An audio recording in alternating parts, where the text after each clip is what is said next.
Anti-tie-down relays are necessary for operator safety, ensuring that machinery does not operate while personnel are working on or near it.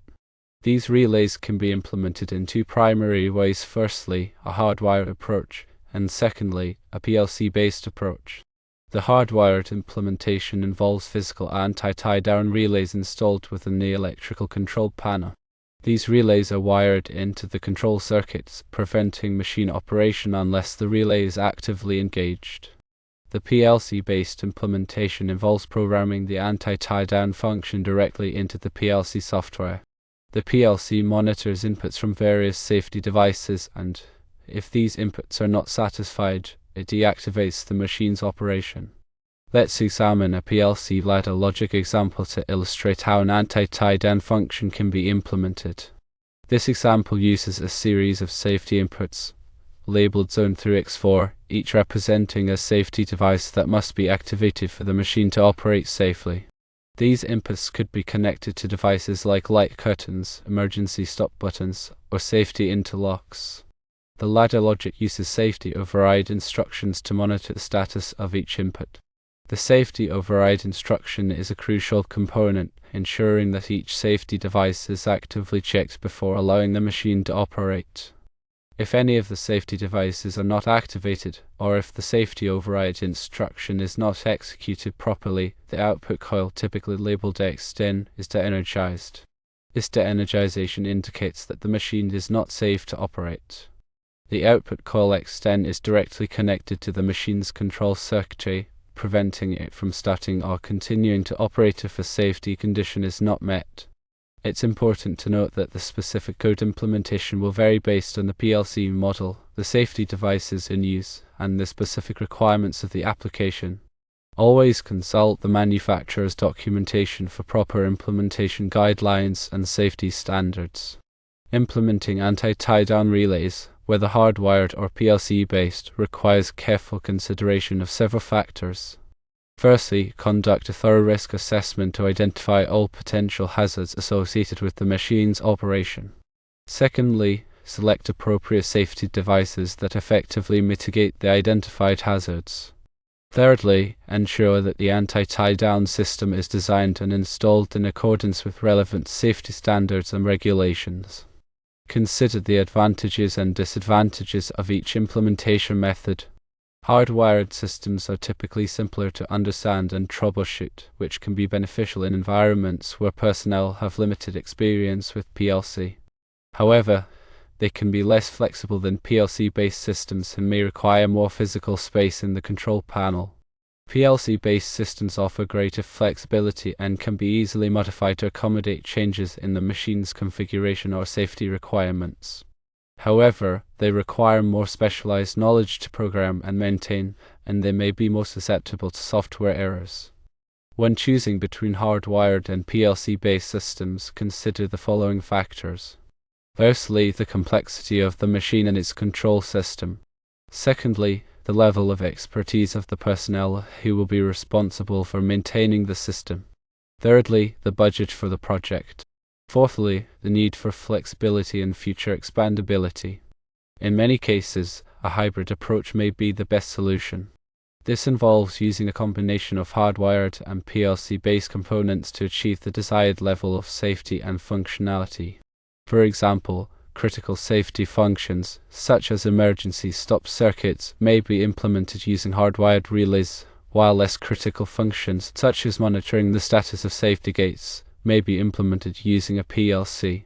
Regardless of the implementation method chosen, it is essential to regularly test and maintain the anti-tie-down system to ensure that it is functioning properly.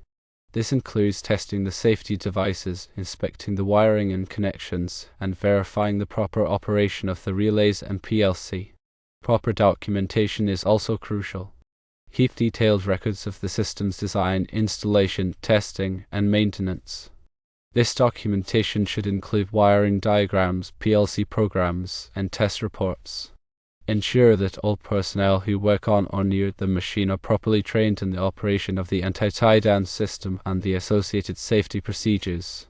This training should cover the purpose of the system, how it works, and what to do in the event of a malfunction.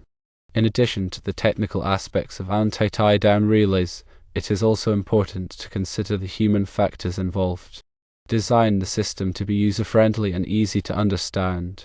Use clear and concise labeling to identify the various components and functions. Provide adequate lighting and visibility around the machine to minimize the risk of accidents. Consider incorporating ergonomic principles into the design of the machine and the associated control system. This can help to reduce operator fatigue and improve overall safety. Ensure that the machine is properly guarded to prevent access to hazardous areas. Use physical barriers, such as fences and enclosures, to restrict access to moving parts and other potential hazards. Regularly inspect the guards to ensure that they are in good condition and properly installed. Conduct regular safety audits to identify potential hazards and assess the effectiveness of the safety measures in place.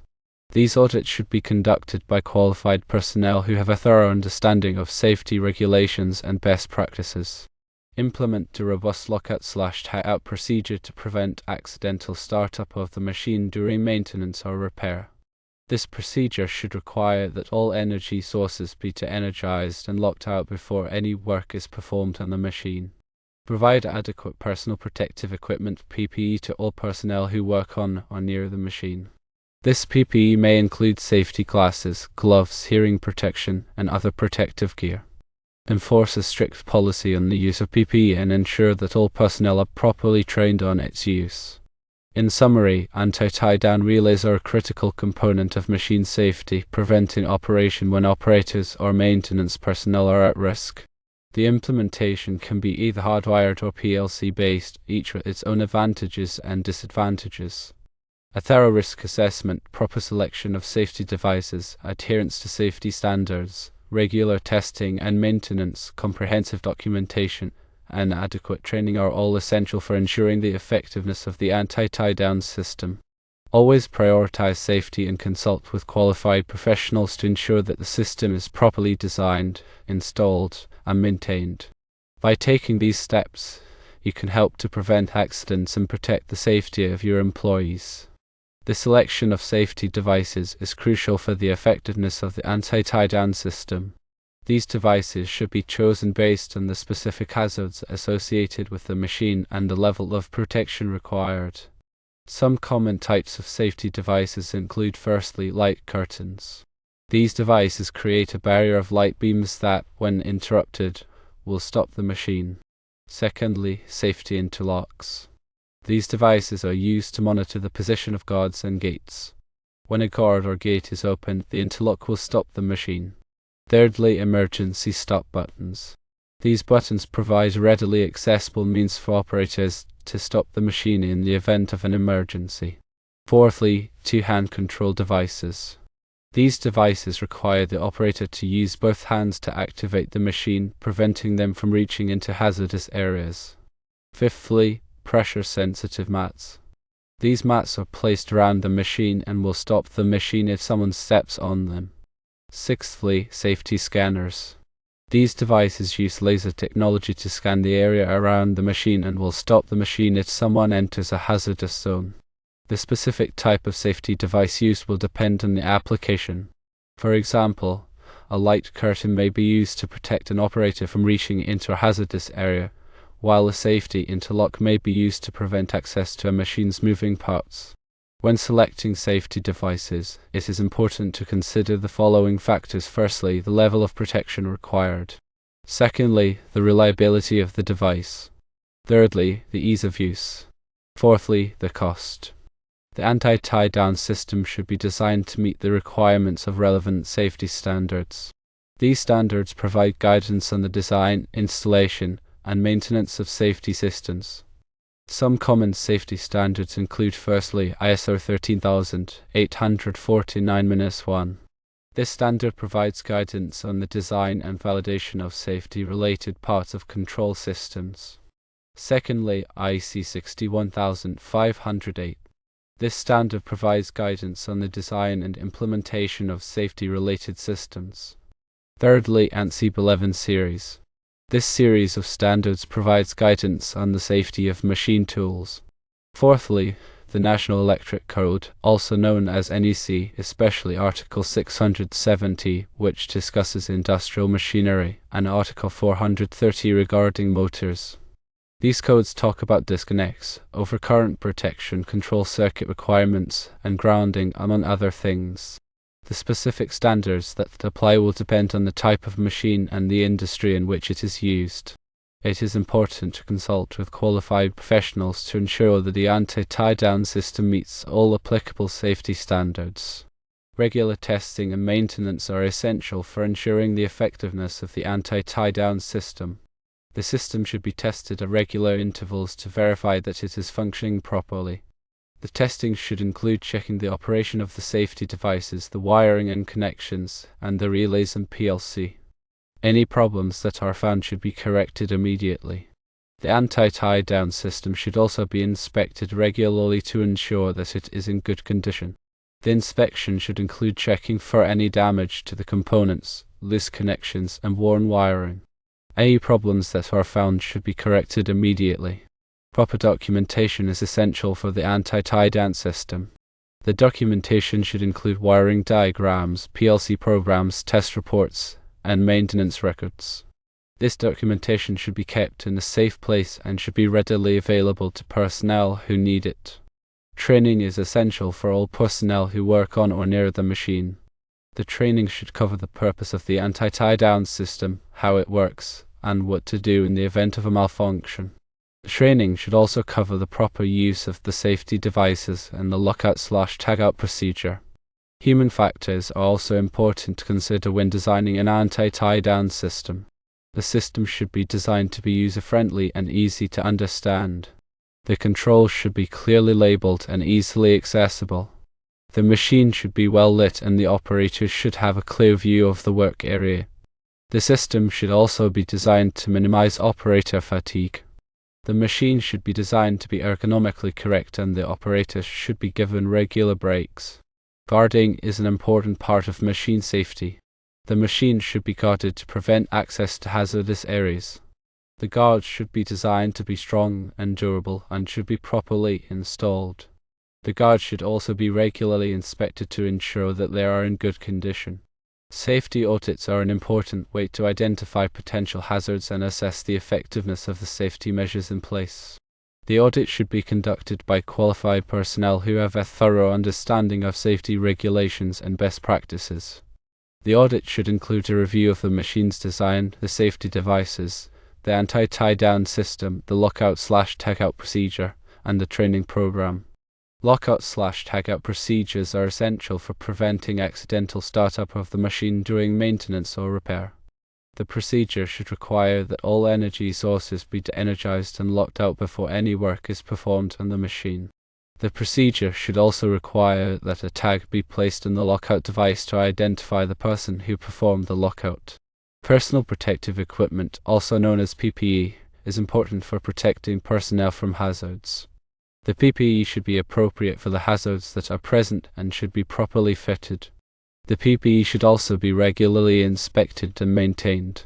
In addition to the above, it is important to stay up to date on the latest safety regulations and best practices.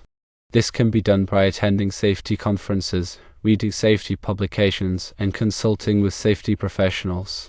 By following these guidelines, you can help to ensure the safety of your employees and prevent accidents. Always prioritize safety and consult with qualified professionals to ensure that your anti-tie-down system is properly designed, installed, and maintained. Specifically regarding code, it's important to consult relevant safety standards and regulations in your jurisdiction. For instance, OSHA, the Occupational Safety and Health Administration, regulations in the United States provide guidelines for machine guarding and control systems. Also, refer to ANSI standards, such as those within the B11 series, which offer detailed specifications for machine tool safety, including requirements for control systems and safety-related functions. The National Electrical Code, or NEC, provides guidelines for the electrical installation of machinery. Article 670 specifically addresses industrial machinery and covers topics such as disconnecting means, overcurrent protection, control circuits, and grounding. Additionally, consider standards like ISO 13849-1, which provides a framework for the design and validation of safety-related parts of control systems. This standard emphasizes the importance of risk assessment, safety function specification, and validation to ensure the safety system's effectiveness. Moreover, IEC 61508 provides guidance on the design and implementation of safety-related systems, focusing on achieving a defined safety integrity level, also known as SIL. When implementing an anti-tie-down function in a PLC, consider the PLC safety capabilities and certifications. Some PLC are specifically designed for safety applications and are certified to meet relevant safety standards. These safety PLC typically have built-in features such as redundant processors, self-diagnostics, and safety-rated inputs and outputs. These features enhance the reliability and integrity of the safety system. When programming the PLC, use a structured programming approach to ensure that the code is easy to understand, maintain, and validate. Use comments and descriptive variable names to make the code more readable. Also, break the code into smaller, modular functions to improve maintainability. Perform thorough testing and validation of the PLC program to ensure that it meets the safety requirements. This testing should include simulating various fault conditions and verifying that the safety system responds as expected. Document the testing procedures and results for future reference. When implementing a hardwired anti-tie-down system, use safety-rated relays and components that are designed for safety applications. These components are typically more reliable and have a longer lifespan than general-purpose components. Ensure that the wiring is properly installed and protected from damage. Use appropriate wiring methods and conduit to protect the wires from abrasion, moisture, and other environmental factors. Clearly label all components and wiring to facilitate troubleshooting and maintenance. Use permanent labels that are resistant to fading and abrasion. In addition to the technical aspects of anti-tie-down relays, it is also important to consider the organizational aspects of safety. Implement a comprehensive safety program that includes policies, procedures, and training. Ensure that all employees are aware of the safety policies and procedures and are properly trained on how to operate the machinery safely.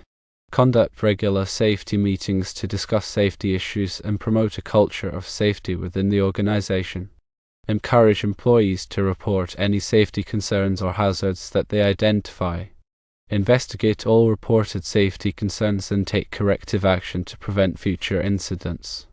Regularly review and update the safety program to ensure that it is effective and up to date with the latest safety regulations and best practices.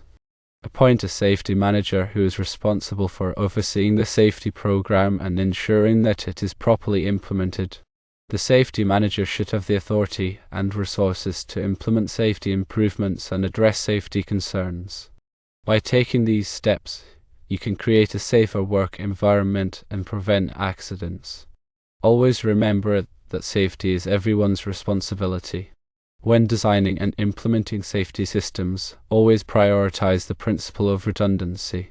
Redundancy involves incorporating multiple layers of protection to ensure that a failure in one component does not compromise the overall safety of the system. For example, consider using dual-channel safety circuits, where two independent circuits monitor the same safety function. If one circuit fails, the other circuit will still be able to detect the hazard and initiate a safe shutdown. Another important principle is diversity. Diversity involves using different types of safety devices or technologies to achieve the same safety function.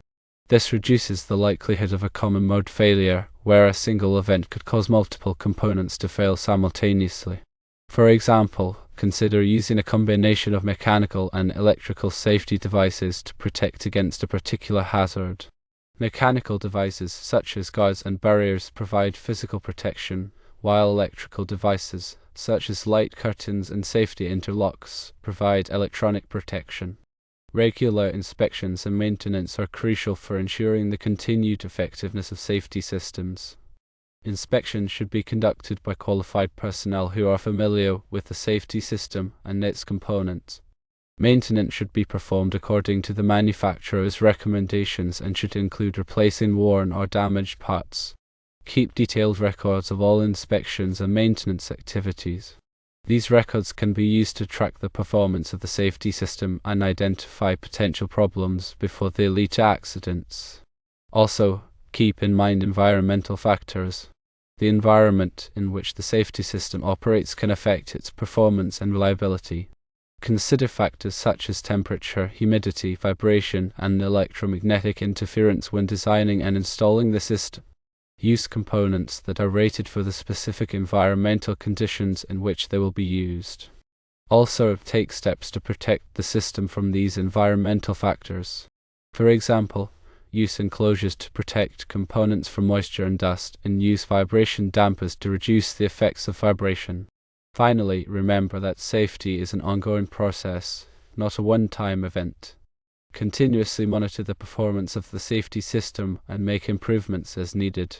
Stay up to date on the latest safety regulations and best practices. And, most importantly, foster a culture of safety within the organization, where all employees are committed to working safely and preventing accidents.